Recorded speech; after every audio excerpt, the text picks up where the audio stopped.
Hi hello. మాకు పెళ్ళయి 7 years అయిందండి. ఇప్పటి వరకు మా వారి కష్టమే తింటున్నాం అనమాట. ఇంకా నెల ఏళ్ళకి రెంట్లు కట్టుకోవడం, ఇంకా చిన్న పిల్లలంటే చాలా ఖర్చు ఉంటుంది కదా. నైట్ పడుకునే పొద్దున్న లేచినప్పటి నుంచి నైట్ పడుకునేంత వరకు అంతా ఖర్చే ఉంటుంది. చిన్నగా జలుబు అయితే దగ్గైతేనే హాస్పిటల్ తీసుకుపోవాల్సి వస్తుంది. వాళ్ళకి ప్యాంపర్స్లని స్వీటెక్స్లని అబ్బబ్బా వాళ్ళు తినడానికి ఎంత ఖర్చు ఉంటుంది. వాళ్ళకే కాదు, ఇంట్లో కరెంటు బిల్లు ఇంకా డిష్ బిల్లు అని చాలా ఉంటాయి కదా. మనం తినటానికి అన్నిటికీ చాలా ఖర్చు ఉంటుంది. అంతా మా వారే చూసుకున్నారు. నేనైతే ఒక్క రూపాయి సాయం కూడా చేయలేదు. ఇంకా ఇప్పటి వరకు మా వారే చూసుకున్నారండి. మొత్తం అన్నీ కట్టుకుంటా, అన్నీ హ్యాండిల్ చేసుకుంటా, అన్నీ ఇట్లాగే చేసుకుంటా వచ్చారు. ఇంకా పిల్లలు పెద్ద అయ్యారు కదా, నేనేమన్నా సాయం అవుదామని చెప్పి నేను ఏదైనా పనికి వెళ్ళానా. ఇంకా బాబు కానీ 4 ఇయర్స్ అయిపోయాయి. ఇంకా వాడు పొద్దున్నెళ్ళి సాయంత్రం వరకు కానీ ఉంటున్నాడు అని చెప్పని అడిగాను.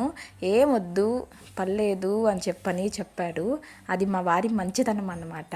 దాన్ని మనం ఆసరాగా తీసుకొని తిని కూర్చుంటే కుదరదు. ఇంకా పిల్లలు పెద్ద అయ్యే కొద్దీ డబల్ ఖర్చులు. పిల్లల ఫీజులే ఏంటండి బాబోయ్, అంతంత వేసేస్తున్నారు.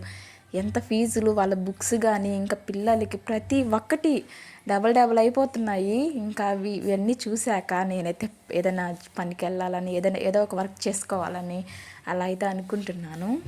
అవేం పర్లేదులే, బయట అసలు బాగాలేదు అని చెప్పని అంటారు. ఏదైనా సరే అక్కడ ఇలా ఉంది ఇక్కడ అలా ఉంది అని మనం అలా ఉంటే ఎలాగా.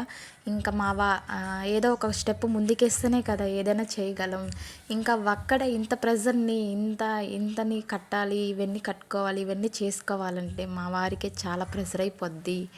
మా వారంటే నాకు రెస్పెక్ట్ వచ్చింది కూడా ఈ 7 సంవత్సరాల్లోనే. ఎందుకంటే ఏ రోజైనా ఎంత కష్టమైన పడ్డాడు కానీ, నువ్వు పనికి పో, నువ్వు కూడా రా పనికి, ఏదో ఒకటి చేయి, నేను ఒక్కడినే ఎక్కడ చేశాను అని ఏ రోజు అనలేదు. ఎంతమంది ఎన్ని చెప్పినా సరే వినడు ఇట్లాంటి విషయాల్లో మాత్రం. ఇంకా వీళ్ళు ఎవరైనా చెప్పినా, పిల్ల చిన్నప్పుడే చెప్పారు చాలామంది అయితే, ఏదో ఒక పనికి వెళ్ళొచ్చు కదా అమ్మాయి అది ఏదో అని చెప్పని. ఇంకా మా వారైతే ఎవరు చెప్పినా వినలేదు. ఇంకా బాబుకి అయితే ఇట్లాగ అన్నం పెట్టేదైతే అలవాటు చేసుకుంటున్నాను. వాడు తినేదే.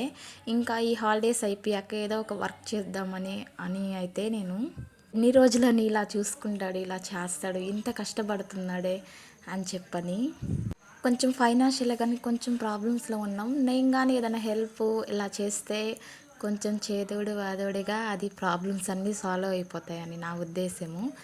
నేను చెప్పేది కరెక్టా కాదా అయితే కామెంట్ చేయండి, లైక్ చేయండి, సబ్స్క్రైబ్ చేసుకోండి. స్కూల్కి అయితే వచ్చాను పిల్లలకి లంచ్ తీసుకొని. ఇంకా తినడం కొంచెం ఆడడం ఎక్కువ. వీళ్ళిద్దరూ చూడండి ఎంత అల్లరి చేస్తాడో. ఇంకా రోజు పిల్లలకి ఆఫ్టర్నూన్ పార్కులో అయితే పెడతాను లంచ్. ఇంకా లంచ్ పెట్టేసి ఇలా బిస్కెట్స్ ప్యాకెట్స్ అయితే తీసుకున్నాను వచ్చే దారిలో. ఇంకా అక్కడ అనుకోండి అది కావాలి ఇది కావాలి అది కావాలని గోల్ చేసేస్తున్నారు. ఇంక ఇక్కడ తీసుకుంటే అది గమ్మగా అయిపోతారు అనమాట. వీడియో ఎలా ఉందో కామెంట్ చేయండి. బాయ్.